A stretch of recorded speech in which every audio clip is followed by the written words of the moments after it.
Hello student, पिछले class में हम लोग ज्यामिति पढ़ रहे थे। आज उसी को हम लोग आगे बढ़ाएंगे।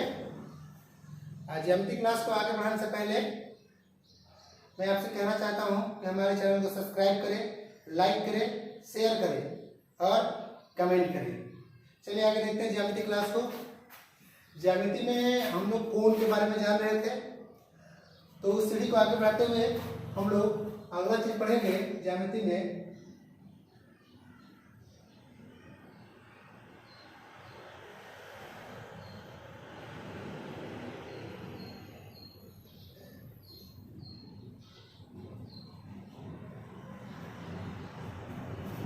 आगे हम लोग पढ़ेंगे आसन कोण।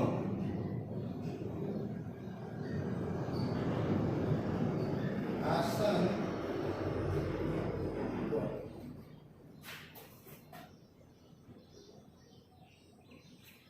आसन कोण क्या है कि जब कोई शीर्ष से वे दो कोण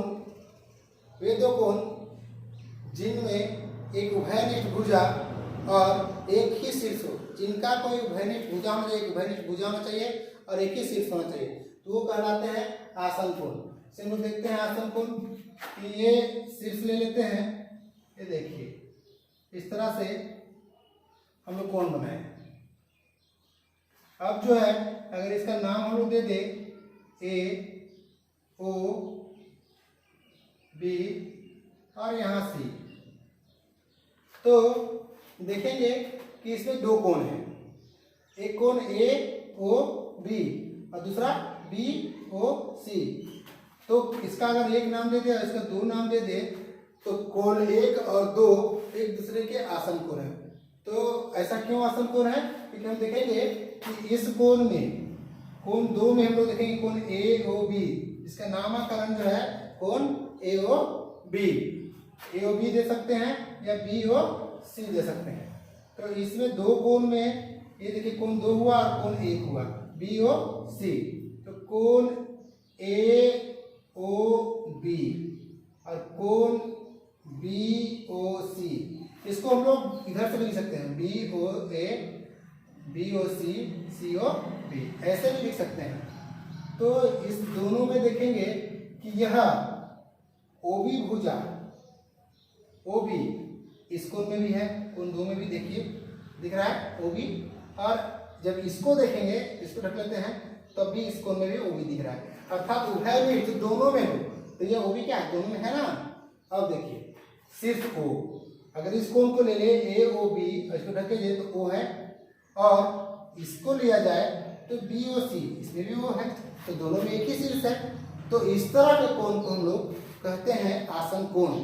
चलिए इसको, इसकी परिभाषा हम लोग लिख लेते हैं, नोट कर लेते हैं इसकी परिभाषा।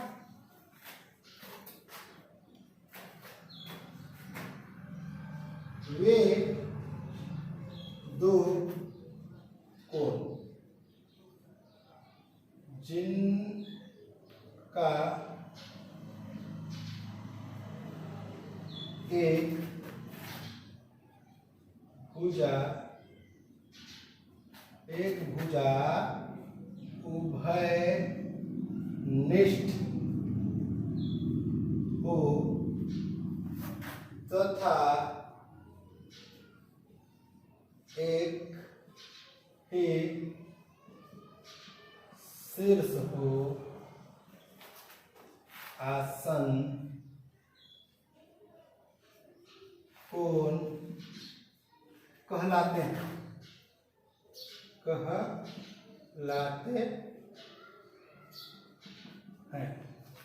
देख लेंगे, जैसे हम लोग देखेंगे बना क्या करते हैं, इस तरह का बना लेंगे। ये हुआ शीर्ष का नाम ओ दे देंगे, इसको ये दे देंगे, इसको बी दे देंगे और इसको सी नाम, कोई भी नाम आप दे सकते हैं। इसको कोण एक बोल सकते हैं, कोण दो बोल सकते हैं। तो यहाँ देखेंगे कि इनमें क्या है, ओ बी इस कोण में भी है, इसमें भी है, और ओ बी भुजा इसमें भी है, और क्या देखना है, शीर्ष, दोनों का शीर्ष एक ही हो। तो इस भुजा, इस कोण का भी शीर्ष ओ है और इस कोण का भी शीर्ष ओ है। तो ये हुआ आसन कोण। अब एक चीज इंपॉर्टेंट चीज और बताना चाहेंगे हम कि कोण का नामकरण, आप समझ पा रहे ना, कोण का नाम कैसे दे रहे हैं। चलिए हम बता देते हैं कोण का नाम कैसे दिया था। कोई भी चीज एक ले लेंगे इस तरह से, और हम क्या किए कि एक यहाँ से कोण बना दिए, एक यहाँ से कोण बना दिए, इस तरह से हम कोण बना दिए। अब जो है यहाँ ओ दे दिए, ए बी सी डी। अब देखेंगे ए बी सी डी। अब यहाँ कोण 1, कोण 2, कोण 3 नाम दे सकते नहीं। अब इसका नाम लेना है, तो हम अगर कोण 1 का नाम देना चाहें तो कोण 1 का नाम दे सकते हैं, कह सकते हैं कोण 1 बराबर, कोण 1 है तो कोण 1 बराबर हम क्या कर सकते हैं, सी ओ बी। जिस कोण को लेंगे वो बीच में रहेगा ये, तो कोण C O B, sorry C O D, C O D. या इसको इधर से भी लिख सकते हैं, या में कोण डी ओ सी, ये हो गया। इसी प्रकार दो कोण का भी नाम दे सकते हैं, कोण 2, तो इसका नाम देने के लिए कहेगा तो बी ओ सी, कोण बी ओ सी, या उलट की इधर से सी ओ बी, कोण सी ओ बी। चलिए उसी प्रकार कोण 3, कोण 3 देखिए कोण ए ओ बी, कोण ए ओ बी, या कोण बी ओ ए, कोण बी ओ ए, इधर से भी हो सकता है। अब कह दिया जाए कि आप बताओ कि कोण 1 प्लस कोण 2 बराबर, तो कोण 1 और प्लस 2 का नाम देने के लिए बोला जा रहा है। कोण 1 और 2 का नाम देना हो, इसका मतलब ये वाला लाइन से कोई भुजा से कोई मतलब नहीं है, ये पूरा यहाँ से यहाँ तक देने की बात हो गया। तो यहाँ से यहाँ तक देना क्या होगा, बी ओ डी, कोण बी ओ डी, सीधा दे सकते हैं इसका नाम, ये हो गया।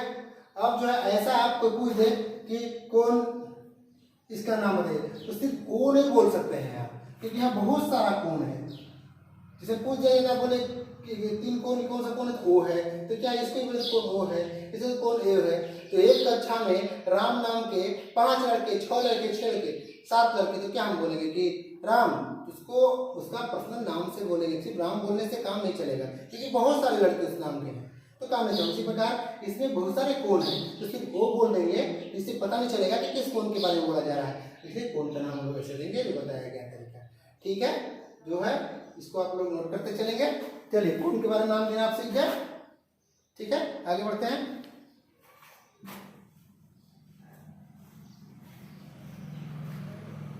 अब आते हैं इसी कड़ी में आगे शीर्षाभिमुख कोण, शीर्षाभिमुख कोण,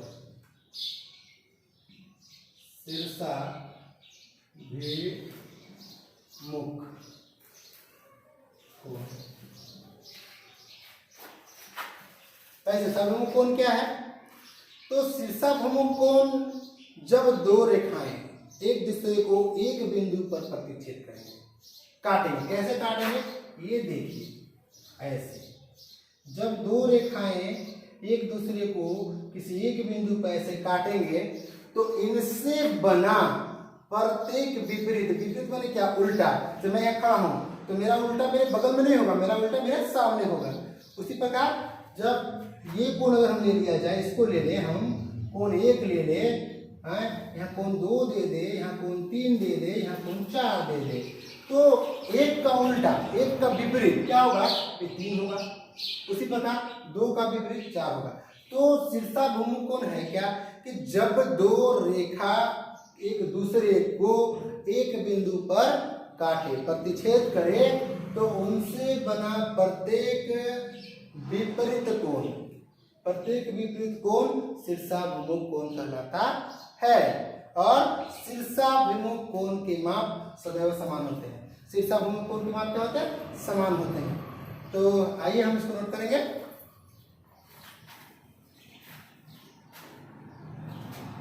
जब दो रेखाएं एक दूसरे को एक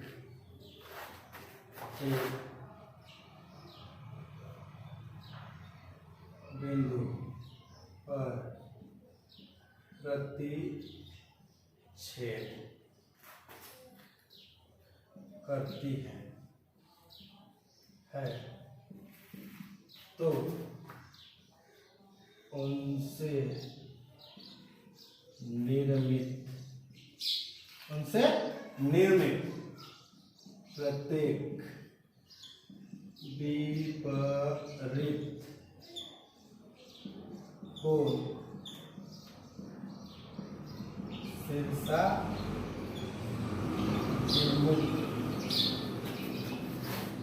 कोण कहलाते। ठीक है, देख लेंगे यहाँ पर जैसे में फिगर भी बनाएंगे हम लोग। दो रेखाएं एक दूसरे को प्रतिच्छेद करती है। देख लीजिए, जब ये दो रेखाएं एक दूसरे को एक बिंदु पर क्या करेंगे, प्रतिच्छेद करेंगे। इसका नाम देंगे, देखिए कोण बन रहा है, इसका नाम देंगे। तब इसमें क्या दिख रहा है आपको कि कौन कौन विपरीत कोण, इनसे निर्मित प्रत्येक विपरीत, यानी एक उल्टा, विपरीत में उल्टा, एक उल्टा तीन होगा ना। तो कौन कोण एक, और क्या होता है शीर्षाभिमुख कोण। एक लाइन और छोटी यहाँ लिख लेंगे कि क्या शीर्षाभिमुख कोण समान होते हैं, शीर्षाभिमुख कोण क्या होते हैं, समान होते हैं, बराबर होते हैं। शीर्षाभिमुख कोण का माप क्या होगा, बराबर होगा।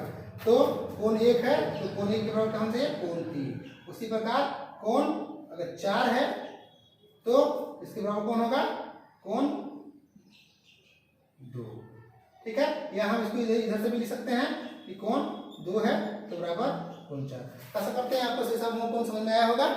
चलिए अब जो है हम लोग कुछ और जानते हैं, नोट कर लेंगे इसको आप लोग।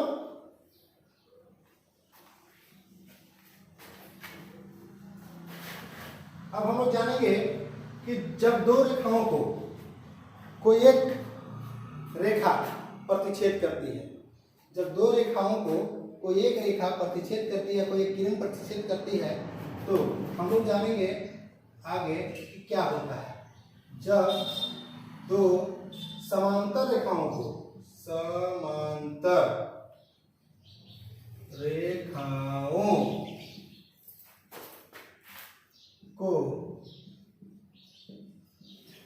कोई एक रेखा क्या करेंगे, प्रतिच्छेद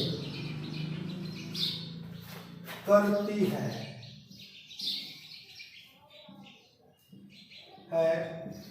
तो चलिए भाई, प्रतिच्छेद करती है जब दो समांतर रेखाओं को कोई एक जो है रेखा प्रतिच्छेद करती है, कोई एक प्रतिच्छेदी रेखा प्रतिच्छेद करती है। ठीक है, तो क्या होता है, तो हम लोग यहाँ देखेंगे और समझेंगे। ये रहा यहाँ फिगर, ये हमारा दो रेखा हो गया। ठीक है, इसको एक प्रतिच्छेदी रेखा इस तरह से एक प्रतिच्छेदी रेखा प्रतिच्छेद करेंगे तो जाहिर सी यहाँ कोण बनेगा। देख रहे हैं आप सबको, कोण बन रहा है ना, कोण बनेगा, यहाँ भी कोण बनेगा, यहाँ भी बनेगा, और यहाँ भी कोण बनेगा। नाम दे देगा 1 2 3 4, इसका नाम दे रहे हैं 5 6 7 8, सबका नाम दे देंगे। तो यहाँ सवाल है कि जब दो समांतर रेखाओं को कोई एक रेखा प्रतिच्छेद करती है तो क्या, पहला एकांतर कोणों के मान समान होते हैं या बराबर होते हैं, बराबर होते हैं। चलिए देखते हैं, ठीक है, आकृति से देखेंगे, जानना है एकांतर कोण क्या करें। तो देखेंगे इसमें कि ये कोण देख रहे हैं 4 और ये कोण एकांतर कोण, यानी कि तिर्यक रेखा के इस साइड वाला और दूसरे इस साइड वाला, यानी देखिएगा अगर ध्यान से देखा जाए तो ये क्या बनता है, इस टाइप का बनता है, बना रहा है ना। तो ये वाला कोण 4 और कोण 6 क्या हुआ, एकांतर। उसी प्रकार इधर देखिए, इधर का ये, इधर का ये ठीक उसके उल्टा। तो देखिए क्या बनाएगा, इस टाइप का बनाएगा, बना रहा है ना। तो इसको हम लोग जो है इस तरह से पहचान करेंगे, ये क्या कहलाएगा हमारा एकांतर कोण। तो चलिए लिख लेते हैं इसको। तो क्या हो जाएगा, कोण 4। एकांतर क्या कोण क्या होता है, बराबर होता है, लिखा गया है। तो कोण 4 बराबर कौन सा है, जल्दी बताइए। बताइए कोण 4 और बराबर कौन होगा, कोण कोण 6। तो कोण 6। उसी बार दूसरा भी देख लीजिए इधर से कि कोण क्या 3, उसके बाद क्या होगा कोण 5। कोण 3 बराबर कोण 5। तो पहला कंडीशन ऐसा होगा जब इस तरह से होगा कि जब दो समांतर रेखाओं को कोई एक रेखा पर छेद करे तो पहला चीज ये होगा, ये हो गया। उसके बाद और भी होंगे। दूसरा संगत, संगत कोणों के माप क्या होते हैं, बराबर होते हैं, बराबर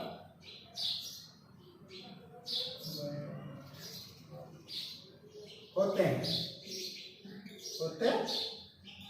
चलिए देखते हैं अब है इस संगत कोण क्या होगा। तो देखेंगे कि इसमें एक छेद रेखा की तरफ एक ही तरफ बनेंगे, इधर वाला इधर, उधर वाला तो उधर।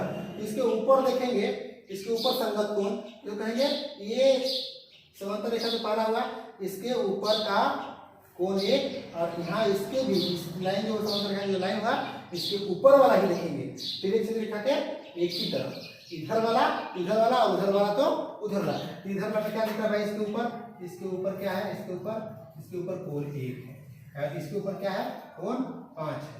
तो अब यहाँ कोण 1 बराबर कोण 5, ये क्या हो जाएगा, संगत कोण हो जाएगा। क्या हो जाएगा, संगत कोण हो जाएगा।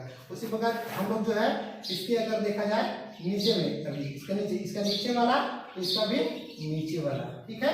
तो यहाँ कहा जाएगा कोण देखेंगे नीचे वाला कोण 4 बराबर कोण 8।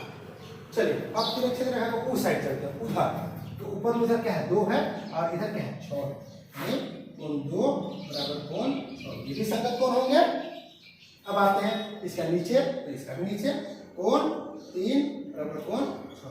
तो ये हो गया, क्या हो गया, ये संगत 6 हो गया, सॉरी 7। ये क्या हो गया, संगत कोण हो गए। अभी और इसमें होते हैं, तीसरा हम लोग जानेंगे इसका। तो संगत कोण आशा करते हैं संगत कोण पहचान गए होंगे आप लोग कि इसके ऊपर वाला इस लाइन के जो है ऊपर वाला, तो इस लाइन के ऊपर वाला, ठीक है। तो ये दोनों हो जाएंगे संगत कोण। इसके नीचे चलेंगे तो इसका नीचे चलेंगे, दोनों संगत कोण, ठीक। इसके उधर चलेंगे, इसके ऊपर वाला, इसका ऊपर वाला, संगत कोण। इसका नीचे वाला, इसका नीचे वाला, क्या होगा, संगत कोण, ठीक है। आप समझ गए होंगे। चलिए और क्या होता है, ये अंतर कोणों का योग, अंतर कोणों का योग 180 डिग्री होता है। अंतर कोणों का योग 180 डिग्री होता है। कह सकते हैं कि तिर्यक छेदी रेखा के एक ही तरफ बने दो, या ऐसे में कह सकते हैं कि तिर्यक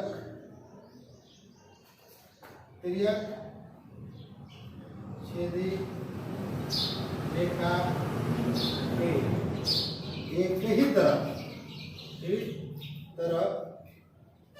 बने अंतर कोणों का योग 180 डिग्री होता है। हम ये भी कर सकते हैं यहाँ में। तो देखिएगा तिरछी रेखा में जो प्रतिच्छेदी रेखा वही तिरछी रेखा कहलाता है।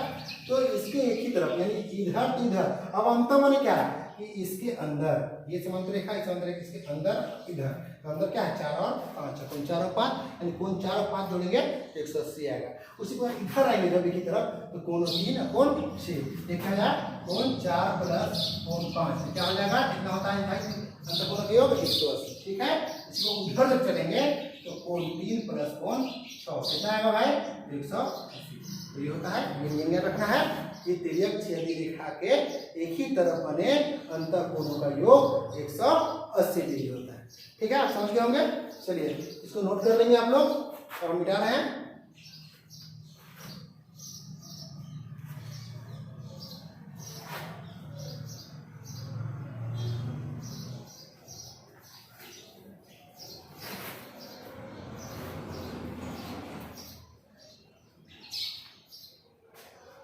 इसी कड़ी में अब हम लोग त्रिभुज पढ़ेंगे।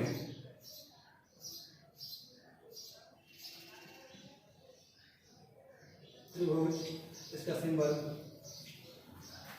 त्रिभुज। तो त्रिभुज का परिभाषा हम लोग निकालेंगे। एक रेखाखंड ये हुआ, इधर से एक रेखाखंड ये भी हो गया और ये एक रेखाखंड हो गया। यानी यहाँ देख पा रहे हैं कि 3 रेखाखंड है और तीनों रेखाखंड से ये घेर करने का आकृति मिला हमको त्रिभुज के आकार का। तो 3 रेखाखंडों से घिरे आकृति को हम लोग क्या कहते हैं? त्रिभुज कहते हैं, पहला चीज। दूसरा चीज देखेंगे कि इसमें त्रिभुज में कुछ प्रॉपर्टीज होती है इनके। त्रिभुज में त्रिभुज की भुजा होंगे, त्रिभुज के शीर्ष होंगे। तो यहाँ देखेंगे कि प्रत्येक रेखाखंड, एक रेखाखंड, 2 रेखाखंड, 3 रेखाखंड, तो प्रत्येक रेखाखंड त्रिभुज की भुजा कहलाती है। और 2 रेखाखंडों का कटान बिंदु, 2 रेखाखंडों के ये यहाँ चला ऐसे काट रहा है ना, कटान बिंदु यहाँ भी देख लो ऐसे चल रहा है कि काटेगा ना, एक कटान बिंदु। तो 2 रेखाखंडों के कटान बिंदु को हम लोग क्या बोलते हैं? शीर्ष बोलते हैं। चलिए लिखते हैं इसको हम लोग त्रिभुज के बारे में। क्या लिखेंगे? 3 रेखा खंडों से घिरे आकृति को त्रिभुज कहा जाता है। चलिए 3 रेखाखंडों के इसका नाम दे देते हैं हम ए, बी, सी। तो ये ए बी रेखाखंड, बी सी रेखाखंड और ए सी रेखाखंड, ये तीनों मिले तो किसका निर्माण किए? त्रिभुज का। तो त्रिभुज का परिभाषा हम समझ गए हैं कि 3 रेखाखंडों से घिरी आकृति को क्या बोलेंगे हम लोग? त्रिभुज कहेंगे। देख रहे हैं आप लोग, ये 3 रेखाखंडों से घिरी ये जो आकृति हुआ ये क्या हो जाएगा? ये आकृति जो हुआ ये त्रिभुज हो गया। ठीक है। अब जो है प्रत्येक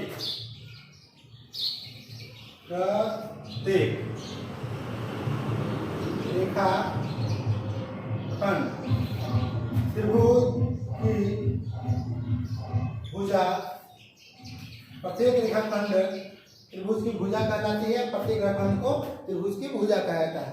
तो कह सकते हैं कि प्रत्येक रेखाखंड को त्रिभुज का भुजा कहा जाता है, कहा जाता है।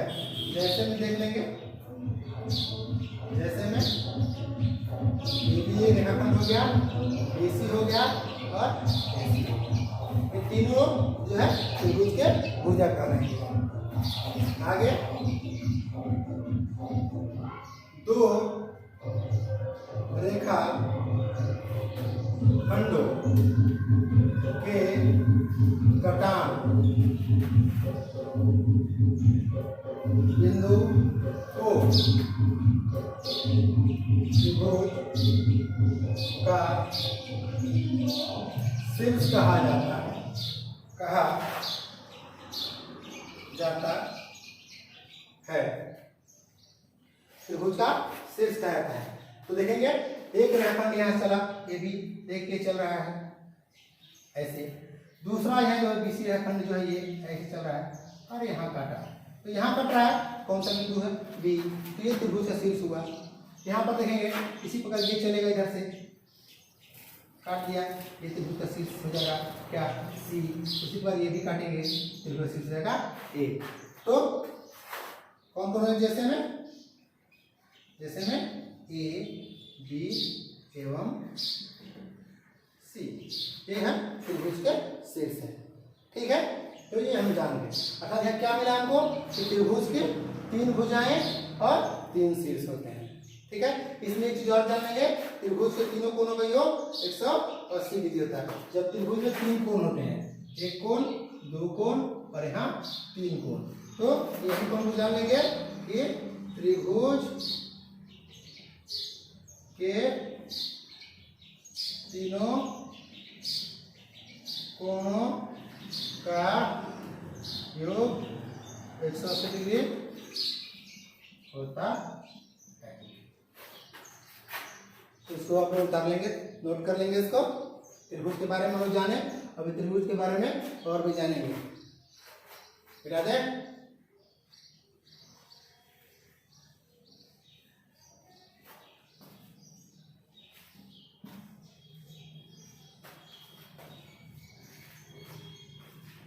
अब आते हैं त्रिभुज के प्रकार। त्रिभुज के प्रकार भुजा के विचार से, भुजा के विचार से, त्रिभुज के प्रकार भुजा के विचार से, भुजा के दृष्टि से हम त्रिभुज के प्रकार जानेंगे। पहला जानेंगे समबाहु त्रिभुज। सम बाहु, सम माने क्या? बराबर, और बाहु माने भुजा। ठीक है, तो सम माने क्या? बराबर, और बाहु माने भुजा।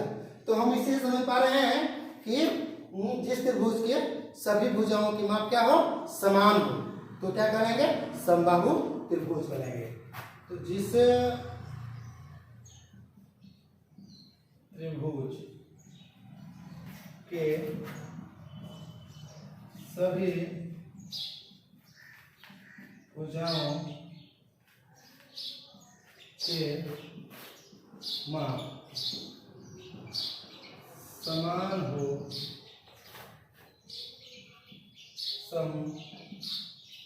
समबाहु त्रिभुज कहलाता है। चल जैसे में हम लोग इसको देख लेंगे, ये हमारा त्रिभुज बन गया, तो ए हो गया, बी हो गया, सी हो गया। यहाँ अगर ये 6 सेंटीमीटर है, इसकी भी लंबाई 6 सेंटीमीटर, ये भी 6 सेंटीमीटर चाहिए। कहने का मतलब कि ए बी बराबर बी सी बराबर ए सी बराबर 6, यानी सभी भुजा की मान क्या है? माप क्या होना चाहिए? बराबर होना चाहिए, तभी हो जाएगा क्या? समबाहु त्रिभुज। आशा करते हैं कि आपको समझ में आया होगा। समबाहु त्रिभुज किसे कहेंगे? कि वह त्रिभुज जिसकी तीनों भुजाओं के माप क्या हो? बराबर हो। ठीक है,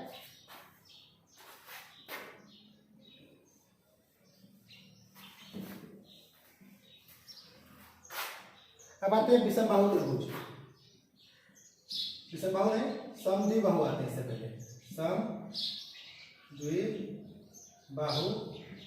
त्रिभुज। समबाहु त्रिभुज क्या है?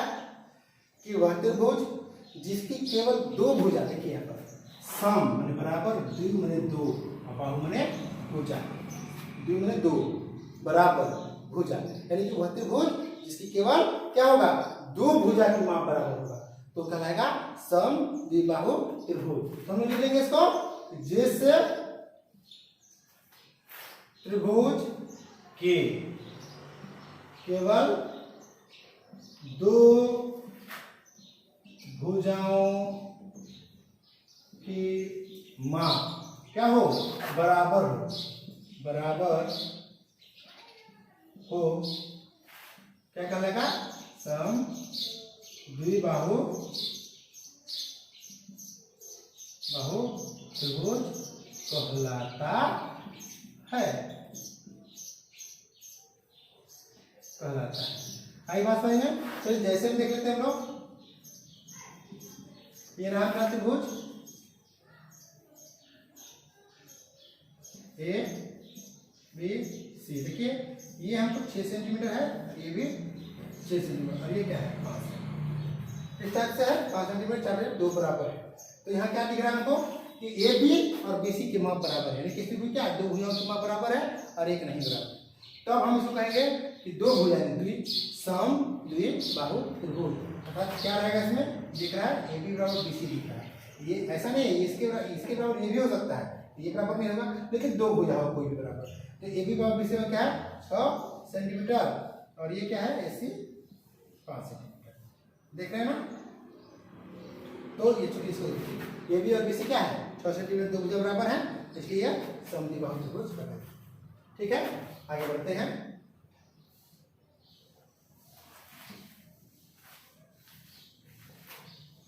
एक और इसका जानेंगे, विषम बाहु, विषम बाहु। चलिए देखेंगे विषम बाहु। विषम माने हुए शब्द पहले आते हैं सम विषम, जो जोड़ फुट हो, कोई उसका जोड़ा नहीं लगे ना।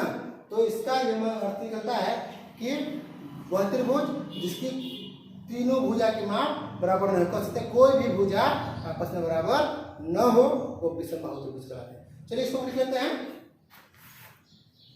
जिस त्रिभुज के कोई भी भुजा एक भुजा की मान बराबर न हो, बराबर न हो, समान न हो, बराबर न हो, क्या कहलाएगा? विषम बाहु त्रिभुज कहलाता है। चलिए जैसे में हम लोग देखेंगे इसको भी, जैसे में देख लीजिए ये त्रिभुज, ये हमारा 3 सेंटीमीटर, ये 5 सेंटीमीटर और ये 4 सेंटीमीटर। आप देख पा रहे हैं कोई भी भुजा आपस में बराबर है? नहीं बराबर है। तो हम लोग समझ जाएंगे कि ये क्या है? विषम बाहु त्रिभुज है, आपस में कोई भी नहीं बराबर है। तो आज के लिए बस इतना ही। अंतिम में मेरा संदेश, आप सब इसको नोट कर लेंगे, इसको पढ़ेंगे, याद करेंगे, ताकि आगे आपको पढ़ने में सहूलियत हो, क्वेश्चन बनाने में सहूलियत हो। और हमारे चैनल को सब्सक्राइब करें, लाइक करें, शेयर करें। धन्यवाद।